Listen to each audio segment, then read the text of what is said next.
क्या क्या कह रही है तू? राही यहाँ आया था? ऐसा हो ही नहीं सकता कि वो मेरे शहर आए और मुझसे ना मिले। कोई गलतफहमी हुई है तुझे। प्रगति को अपनी सहेली आन्या की बातों पर यकीन नहीं हो रहा था। अरे, मैंने बात की है उससे। साथ में उसकी पत्नी और बच्चे भी थे। आन्या ने फ़ोन रख दिया, लेकिन प्रगति का दिमाग घूम चुका था। पत्नी और बच्चे मतलब श्वेता भी आई थी। वो भी उससे नहीं मिली, पर क्यों? श्वेता को तो उसके और राही के संबंधों के बारे में सब मालूम है। फिर क्यों उसकी सबसे अच्छी फ्रेंड इतने सालों बाद उसके शहर आई और उससे मिलने तक नहीं आई? श्वेता और राही क्या छिपा रहे हैं उससे? प्रगति मन से इतनी अशांत हो चुक गई कि उसका ऑफिस जाने का मन नहीं हुआ। उसने ऑफिस में फ़ोन कर कह दिया कि तबीयत ठीक नहीं है और धम से सोफे पर पसर गई।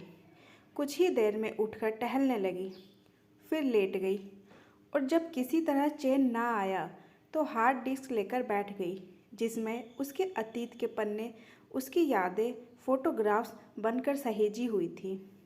जब डिजिटल फ़ोटो का ज़माना नहीं था, तब की फ़ोटो भी स्कैन करके हर साल का एक फ़ोल्डर बनाकर बड़े सुंदर ढंग से और मन से सहेजी थी राही ने। फ़ोटोज़ राही का पैशन भी है और करियर भी। बहुत शौक़ है उसे खूबसूरत लम्हे यादों के रूप में कैद करके रख लेने का। इसलिए तो उसके जन्मदिन पर उसे आईफोन गिफ्ट किया था उसने, सबसे अच्छे कैमरे वाला। ये प्रगति का शौक़ है। राही को उसका मनपसंद गिफ्ट देकर उसके चेहरे पर आने वाली खुशी देखना। हार्ड डिस्क के पहले फोल्डर में पहली ही फ़ोटो है। बीच में राही और दोनों तरफ उसके कंधे पर हाथ रखे प्रगति और श्वेता। लगभग 8 साल की थी वे दोनों और राही लगभग 11 साल का। जब वे पहली बार मिले थे, प्रगति ने ध्यान दिया कि ये फ़ोल्डर भी 8 नवंबर से शुरू हुए और हर फोल्डर के अंदर एक और फोल्डर था, जिसमें सिर्फ उन तीनों की ही फ़ोटो थी। उसका नाम हम तीन रखा था राही ने। प्रगति को आज भी याद है वो दिन जब वो अपने मम्मी पापा के साथ रिक्शे पर बैठी हुई उस कॉलोनी में आई जिसमें श्वेता रहती थी। रिक्शे में आगे उसके मम्मी पापा और भाई बैठे थे और वो पीछे की तरफ से। प्रगति के होंठों पर अतीत की उन यादों को जीती एक मीठी सी मुस्कान तैर गई। तब लोग ज़्यादातर रिक्शे पर ही चलते थे और 4 लोगों का परिवार ऐसे ही बैठा करता था। समय कितनी तेज़ी से बदला है कि अब उन दृश्यों की कल्पना भी करना मुश्किल हो गया है। उसके साथ ही एक रिक्शा और रुका था। उसमें भी ठीक उन्हीं की तरह एक परिवार बैठा था। तभी दूसरे रिक्शे से पीछे बैठा उसी की उम्र का लड़का कूद कर उतरा और दोनों रिक्शों के साथ उनके बीच में खड़ी श्वेता की फ़ोटो निकाल ली। तब इस उम्र के बच्चे के हाथ में कैमरा देखकर सब अजीब नज़रों से उसे देखने लगे। तीनों को पता चला कि उनका स्कूल एक ही है। फिर क्या था, कॉलोनी का क्लब हाउस, खेल के मैदान, स्कूल बस से लेकर स्कूल तक, तीनों ऐसे दोस्त बने कि उनकी मिसालें दी जाने लगी। पर श्वेता से उसकी दोस्ती हमेशा कुछ ज़्यादा रही, कारण राही उनसे कुछ बड़ा था और लड़का होने के कारण भी कुछ हिचक बीच में आ ही जाती थी। दिन बदले, वक्त बदला और एक दिन सब कुछ बदल गया जब दो पक्की फ्रेंड्स ने एक दूसरे को उस महबूब का नाम बताया जो उनकी रूह की गहराइयों तक उतर चुका था। राही भी इस बात को बखूबी जानता था। उसके दिल का हाल भी कुछ कुछ वैसा ही। मैं कितनी भी कोशिश कर लूँ, अपने दिल के इस ढीठ बच्चे से चाहे कितनी भी प्यार से या डपट कर पूछूं, लेकिन मुझे तुम दोनों में से किसी एक का नाम नहीं बताता ये। इस पर तुम दोनों की तस्वीर एक साथ ऐसी छपी है कि ये उन्हें अलग ही नहीं कर पाता। फिर दोनों ने ये फैसला राही पर ही छोड़ दिया कि वो किसे अपनी ज़िंदगी से निकालेगा और किसे अपना जीवन साथी बनाएगा। और राही ने उन पर प्रगति आज भी उन दिनों का अपने दिल का हाल सोचती है तो सिहर उठती है। राही के अपने ज़िंदगी से निकल जाने के नाम से ही पगला जाता था। उसका दिल श्वेता को तो जैसे दौरे से पड़ने लगते थे। वो वैसे भी बचपन से ही कमज़ोर सी थी।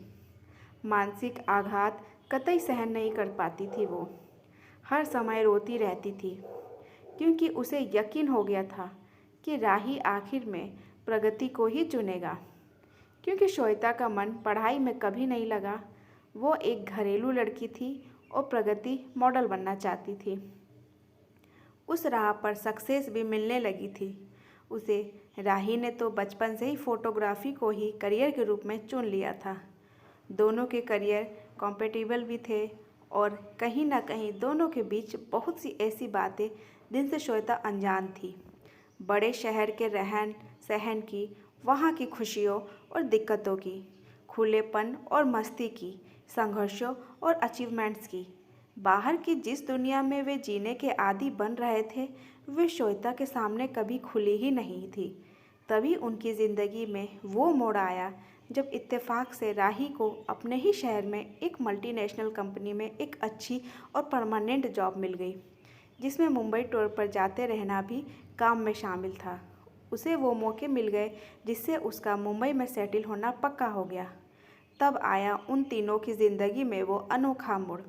तीनों ने मिलकर वो अनोखा अविश्वसनीय फैसला किया जो उसके पहले किसी ने सोचा भी नहीं होगा। दो एक दूसरे पर जान छिड़कने वाली पक्की सहेलियों ने सच में एक दूसरे के साथ अपनी जान बांटकर उस मुहावरे को अर्थ दे दिया।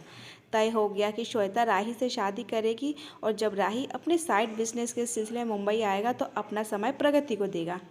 आज तक प्रगति को लगता था कि सब कुछ तो है उसके पास, मनपसंद करियर, अपने ढंग से जीवन जीने की आज़ादी और लिव इन में राही जैसे बेपनाह प्यार करने वाली साथी का साथ। लेकिन अब जैसे उसे लग रहा था कि उसके दोनों हाथ खाली है। वो छली गई है। शादी के कुछ समय बाद ही राही ने बड़े प्यार से समझाया था उसे कि श्वेता से ऐसी कोई बात ना करे जिसमें उसके वहाँ आने या उससे मिलने का जिक्र हो। दरअसल श्वेता के कान में कुछ प्रॉब्लम हो गई है। वो स्पीकर पर ही बात करती है फ़ोन पर। और मेरे घर का हाल तो तुम जानती हो। बड़ा सा संयुक्त परिवार है। प्राइवेसी नाम की चीज़ से तो जैसे नफ़रत है मेरे परिवार को। हमने जो स्वीकार किया है उसे घर के बड़े कतई स्वीकार नहीं कर सकते। तुम समझ रही हो ना। तब राही के प्यार में पागल प्रगति को लगा कि वो ठीक ही कह रहा है।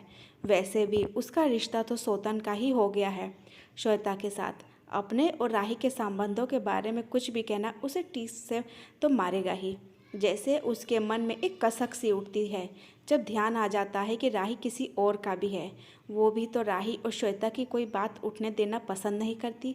फिर उसके पास तो करियर, लाखों फैंस, नाम और अपना कहा जाने वाला पैसा है। बेचारी श्वेता के पास तो प्रगति के मन में चलती फिल्म झटके से रुक गई। क्या श्वेता? उसने झटके से उसे फ़ोन लगाया और हालचाल के बाद सीधे मुद्दे पर आ गई। श्वेता, क्या करूं? अब करियर मिल गया तो अकेलापन खलने लगा है। चहक उठी, मैं तो कब से तुझसे इस विषय पर बात करना चाहती थी। पर राही ने मना किया। उसने कहा कि तूने कहा है कि अगर तुम मेरी ज़िंदगी से जाना चाहते हो तो जाओ, पर कभी खुद को ग्लानि से निकालने के लिए मुझसे शादी या प्यार की बात की तो मैं दोस्ती भी तोड़ दूंगी। इसलिए मैंने कभी प्रगति शॉक्ड रह गई। तो राही ने दोनों से झूठ बोला। मेरा यकीन कर, जब मैंने राही को कसम देकर तुझसे कभी प्रेमी की तरह ना मिलने के लिए मनाया तो इसमें सिर्फ मेरी जलन नहीं थी। मैं चाहती थी कि तू ज़िंदगी में आगे बढ़े और किसी सिर्फ तुझे चाहने वाले साथी के साथ वो सब पाए जो हर लड़की डिज़र्व करती है। श्वेता बचपन की तरह नॉन स्टॉप बोले जा रही थी और प्रगति समझ नहीं पा रही थी कि वो इस छलावे से चकित है या दुखी। उसके मन में राही और श्वेता के लिए गुस्सा है या अपनी मूर्खता पर। उफ, उसे तो ये भी नहीं समझ आ रहा कि उसके मन में इतना आक्रोश क्यों उबलने लगा। अचानक ये जानकर कि श्वेता उसके और राही के रिश्ते से अनजान है, या इसलिए कि जिस दौलत पर वो साझे की समझकर गर्व कर रही थी वो अचानक चोरी की बता दी गई है, या इसलिए कि वो आज अपनी नज़र में वो हो गई है जो कोई भी लड़की कभी कहलाया नहीं जाना चाहती। पर ये सब तो उसे पहले सोचना चाहिए था। बचपन की चॉकलेट की तरह आपस में लाइफ पार्टनर नहीं बांटा जा सकता।